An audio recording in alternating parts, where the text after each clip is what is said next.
ഇപ്പോൾ വഖഫ് നിയമം പല ഘട്ടങ്ങളിൽ ഭേദഗതി ചെയ്തിട്ടുണ്ട്. 2013 അവസാനത്തെ ഭേദഗതി. ഇത് നമ്മൾ കഴിഞ്ഞ ഈ പല കർഷക നിയമങ്ങളൊക്കെ നിർമ്മിച്ചതിന് സമാനമായ വിധത്തിൽ പെട്ടെന്ന് ചുട്ടെടുക്കുന്നത് മാതിരി അല്ല.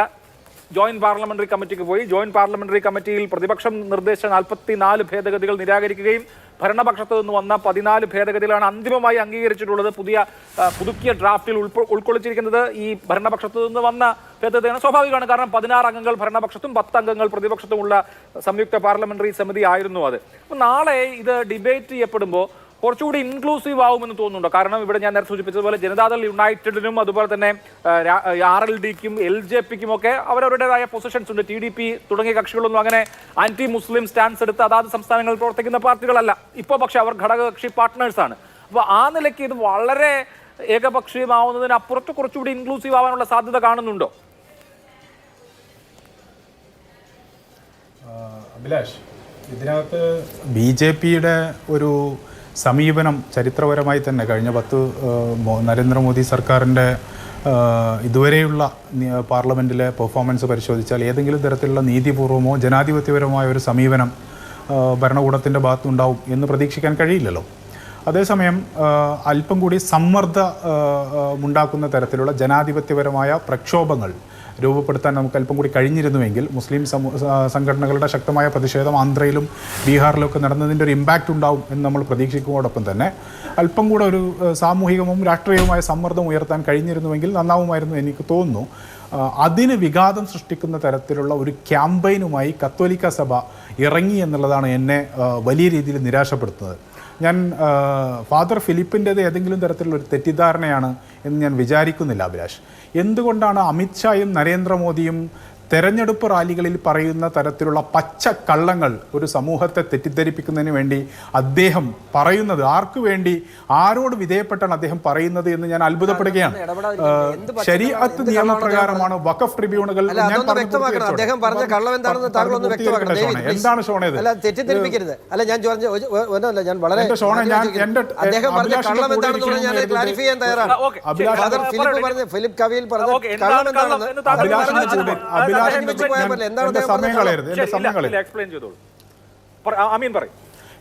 എന്റെ സമയം കളയല്ലേ ഷോണെ? ഞാൻ പാർലമെന്റിലെ BJPക്കാരെ പോലെ ചർച്ചയിലിരിക്കുകയല്ലേ. ഞാൻ അതാണ് പറയുന്നത്. ഒന്നെങ്കിൽ അദ്ദേഹത്തെ മ്യൂട്ട് ചെയ്യണം. ഇത് ശരിയായ രീതിയല്ല. ഷോണെ, ശരീഅത്ത് നിയമപ്രകാരമല്ല വഖഫ് ട്രിബ്യൂണലുകൾ പ്രവർത്തിക്കുന്നത്. ഒന്ന്, വഖഫ് സമർപ്പിക്കുവാനും വഖഫ് ചെയ്യാനും വഖഫ് ഡീഡ് ചെയ്തു കഴിഞ്ഞാൽ അതിൻ്റെ അടിസ്ഥാനം ശരീഅത്താണ്. വഖഫിൻ്റെ ബെനിഫിഷ്യറീസിനെ തീരുമാനിക്കുന്നിടത്തും വഖഫിൻ്റെ സ്വഭാവം നിർണ്ണയിക്കുന്നതും ശരീഅത്താണ്. ഒരു ഭൂമി വഖഫാണോ അല്ലയോ എന്ന് തീരുമാനിക്കുന്നത് ഇന്ത്യയിലെ സിവിൽ നിയമങ്ങൾ അനുസരിച്ചാണ്. നേരത്തെ നൗഷാദ് അലി ഇത് കൃത്യമായി പറഞ്ഞു.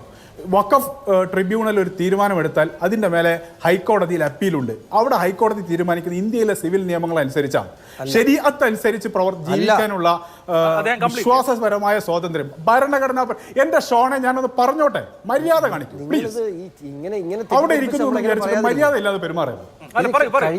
എന്തോ ആയിക്കോട്ടെ, നിങ്ങൾക്ക് പറയാനുള്ള അവസരം. ബഹുമാനപ്പെട്ട ഹൈക്കോടതി പറഞ്ഞ ഉത്തരവ് കൃത്യമായി പറഞ്ഞ ഈ ആക്ട് പ്രകാരം എന്തെങ്കിലും മണ്ടത്തരം പറയട്ടെ പ്രിയ സുഹൃത്ത്, ഞാൻ നിങ്ങളോട് മാന്യമായിട്ടല്ല പറയുന്നത്. ഈ കമ്മീഷൻ, മുനമ്പം കമ്മീഷനെ നിയമിച്ചുകൊണ്ട് വന്ന ഉത്തരവിൽ കൃത്യമായിട്ട് കേരള ഹൈക്കോടതി തന്നെ പറഞ്ഞു, വഖഫ് ആക്ട് പ്രകാരം തീരുമാനമെടുക്കുമ്പോൾ ഇത് ഇങ്ങനെ തീരുമാനിക്കാനേ കഴിയുള്ളൂ. അത് ആ കമ്മീഷൻ നിയമവിരുദ്ധമാണെന്ന് പറഞ്ഞപ്പോ അത് ആക്ട് ഹൈക്കോടതി പരിഗണിച്ചത് വഖഫ് ആക്ട് മാത്രമാണ്, അല്ലാതെ ഇന്ത്യയിലെ സിവിൽ നിയമങ്ങൾ പരിഗണിച്ചല്ല കോടതി തീരുമാനമെടുക്കുന്നത്. അപ്പീലുണ്ട് എന്നത് കുറെ ദിവസമായി പറയുന്നത്. ഞാൻ മുനമ്പം പ്രശ്നം തന്നെ ഉദാഹരണം എടുത്ത് ഞാൻ പറയാം. ഷോണെ, വഖഫ് ആക്ട് ഭേദഗതി ചെയ്തിരുന്നുവെങ്കിൽ കേരള ഹൈക്കോടതിയുടെ വിധി എന്താവുമായിരുന്നു അറിയോ? അത് മുൻസിഫ് കോടതിക്ക് തീരുമാനിക്കാൻ പറ്റുള്ളൂ, കമ്മീഷന് വെക്കാൻ പറ്റില്ല എന്ന് പറയും.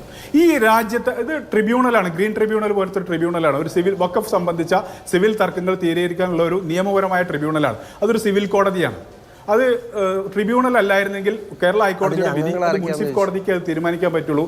ഈ കമ്മീഷനെ വെച്ച് ഞാൻ പറയട്ടെ എൻ്റെ പൊന്നു ഷോണെ, ഈ തരത്തിലുള്ള ഭരണഘടനാപരമായ ആർട്ടിക്കിൾ 25, ഞാൻ അച്ഛനോട് മറുപടി പറഞ്ഞു തുടങ്ങിയത്, ആർട്ടിക്കിൾ 25ഉം 26ഉം പ്രകാരം ഈ നാട്ടിലെ ന്യൂനപക്ഷങ്ങൾക്ക് തങ്ങളുടെ വിശ്വാസമനുസരിച്ച് ജീവിക്കാനുള്ള ഭരണഘടനാപരമായ അവകാശത്തെ നിഷേധിക്കാനുള്ള സംഘപരിവാർ ഭരണകൂടത്തിന്റെ അജണ്ടക്കൊപ്പം നിൽക്കുന്ന സമീപനം കത്തോലിക്ക സഭ സ്വീകരിക്കുന്നത് മുനമ്പത്തെ പ്രശ്നം പരിഹരിക്കാനല്ല. മുനമ്പത്തെ പ്രശ്നം ഇതിലെ ഏത് ഭേദഗതി കൊണ്ടാണ് നേരത്തെ തന്നെ രേഖയുള്ള വഖഫാണെന്ന് കൃത്യമായി കോടതി വിധികളുള്ള മുനമ്പം പ്രശ്നം ഈ വഖഫ് ഭേദഗതിയിലെ ഏത് ഭേദഗതി കൊണ്ട് ഭേദഗതിക്ക് മുൻകാല പ്രാബല്യം ഉണ്ടായാൽ പരിഹരിക്കപ്പെടുമെന്നാണ്? അങ്ങനെ പരിഹരിക്കാൻ കഴിയില്ല. ഷോണെ പറയട്ടെ, അങ്ങനെ പരിഹരിക്കാൻ കഴിയില്ല. നേരത്തെ തന്നെ വഖഫാണെന്ന് രേഖയുള്ള ഒരു ഭൂമി, അതിൽ രാഷ്ട്രീയ പരിഹാരം ഉണ്ടാവണമെന്ന് ഈ നാട്ടിലെ മുഴുവൻ മുസ്ലിം സംഘടനകളും ഒന്നാകെ യോഗം ചേർന്ന് സംസ്ഥാന സർക്കാരിനോട് ആവശ്യപ്പെട്ട ഒരു മുസ്ലിം സംഘടനയും അത് വഖഫാണെങ്കിലും അല്ലെങ്കിലും അവിടുത്തെ പാവപ്പെട്ട ജനങ്ങളെ കുടിയൊഴിപ്പിക്കരുത് എന്ന് നിലപാട് സ്വീകരിച്ചതിന് ശേഷം മുനമ്പം എന്ന് പറയുന്ന ഒരു പ്രാദേശികമായ പ്രശ്നത്തെ ഉയർത്തിക്കൊണ്ട് ഈ രാജ്യത്തെ മുസ്ലിം സമൂഹത്തിന്റെ രാഷ്ട്രീയാവകാശങ്ങളെ മുഴുവൻ നിഷേധിക്കുന്ന ഒരു സമീപനവുമായി ഭരണകൂടം, സംഘപരിവാർ ഭരണകൂടം ഞാൻ പറഞ്ഞു പൂർത്തീകരിക്കട്ടെ അഭിലാഷ്, എന്റെ പകുതി സമയം ഷോൺ എടുത്തു. ഭരണകൂടം മുന്നോട്ട് പോയിക്കൊണ്ടിരിക്കുമ്പോൾ അതിനെ രാഷ്ട്രീയമായി പരിഗണിക്കാൻ കഴിയാത്തടത്താണ് ഞാൻ നേരത്തെ സൂചിപ്പിച്ചല്ലോ രാഷ്ട്രീയ അനാഥത്വം എന്ന്. അത് എന്താണെന്ന് വെച്ചാൽ ഷോണെ, മതേതര സംഘടനകൾ, ഞാൻ ഷോണിനെ കുറിച്ചും ബി സി ജോർജിനെ കുറിച്ചും അല്ല ഈ പറയുന്നത്, മതേതര ഒരു കാര്യം എനിക്ക് പറയാം. നിങ്ങൾ ഈ ചർച്ചയ്ക്കിടയിൽ ഞാനൊരു ബി.ജെ.പി. നേതാവ് എന്ന നിലയിൽ ഇവിടെ വന്നിരിക്കുന്നത്, നിങ്ങൾ എല്ലാവരും മാറി മാറി ചെണ്ടവല്ലോണോ എന്റെ പിതാവിന്റെ പേരെടുത്ത് ഈ ചർച്ചയിൽ അതെ ഉള്ളവർക്ക് ഇന്ന് പറയണം. ഒന്ന് പറഞ്ഞാൽ രണ്ടോടെ പി സി ജോർജ് പറയുന്നു മര്യാദ അരുൺ പറയുന്നു, നിങ്ങൾ പറയുന്നു, അതെ എന്ത് തെറ്റ് ചെയ്തു? ഈ നാട്ടിലെ 10-33 വർഷം പ്രതികരിച്ച മനുഷ്യനാണ്. ഞാൻ ചർച്ചയ്ക്ക് വന്നിരിക്കുമ്പോൾ പിതാവിന്റെ പേര് പറയുന്നത് പരസ്യമായി നിങ്ങൾ ചർച്ചയ്ക്ക് കുറിച്ചും പച്ചക്കള്ളങ്ങൾ പ്രചരിപ്പിക്കരുത് എന്ന് പറയുന്നേ ഇല്ല.